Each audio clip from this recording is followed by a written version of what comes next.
বহুত দিনৰ পৰা আপোনালোকে মোৰ বহুত নিউজ শুনি আছে, বহুত অপপ্ৰচাৰ চলি আছে। যি নিউজ বাজিছে তাৰ 10%ও সঁচা নহয়।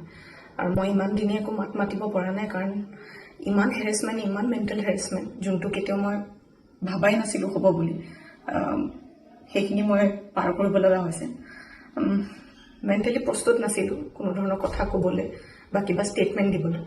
সেইটো কাৰণে 7 দিন মই যেনে তেনে কটালোঁ। কিন্তু এতিয়া জোখতকৈ বহুত বেছি অপপ্ৰচাৰ চলিছে। বহুত ধৰণে মোক সাঙুৰ খুৱাইছে বিভিন্ন ক্ষেত্ৰত। ন্যায়ালয়ে মোক দোষী কৰাৰ আগতে নিউজ মিডিয়াই মোক দোষী কৰি মোক এতিয়ালৈকে ফাঁচি দিছে। মোক অলৰেডি মই দোষী বুলি কথা কৈছে। আৰু বহুত ধৰণৰ নিউজ, বিভিন্ন ধৰণৰ নিউজ, য'ত মোৰ কেছটোৱে ট্ৰেডিঙৰ ওপৰত আছিলে, কিন্তু এতিয়া কেছটো অকল মোৰ ওপৰত হৈ গ'ল। আজি ফাইনেলি বহুত দিনৰ পিছত সাহস কৰি মই চাৰেণ্ডাৰ কৰিব ওলাইছোঁ। মই ফুল কোঅপাৰেট কৰিম পুলিচৰ লগত।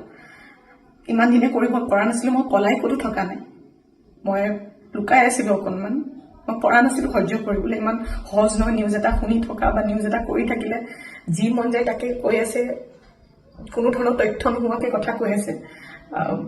মই ভাবিছিলোঁ ইমানখিনি কেতিয়াও নিউজ মিডিয়াই নকৰে, ইমান তথ্য নথকাকৈ ইমান নিউজ নবজায়। কিন্তু আজি মিডিয়াৰ ফলত মই আজি দোষী। গোটেই মানুহৰ আগত মোৰ মান সন্মান, মোৰ মা দেউতাৰ, মোৰ পৰিয়ালৰ গোটেইবোৰ উলংঘ হৈছে। আৰু এতিয়া আৰু ধৈৰ্য ধৰিব পৰা নাই। চবৰে এটা সীমা থাকে।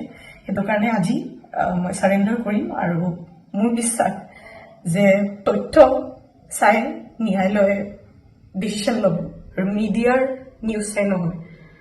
চ' আজি মই চাৰেণ্ডাৰ কৰিম আৰু মই ফুল কোঅপাৰেট কৰিম পুলিচৰ লগত। আৰু মোৰ বিশ্বাস যে যদি মই সত্য হয়, মোৰ কোনো ধৰণৰ শাস্তি নহয়।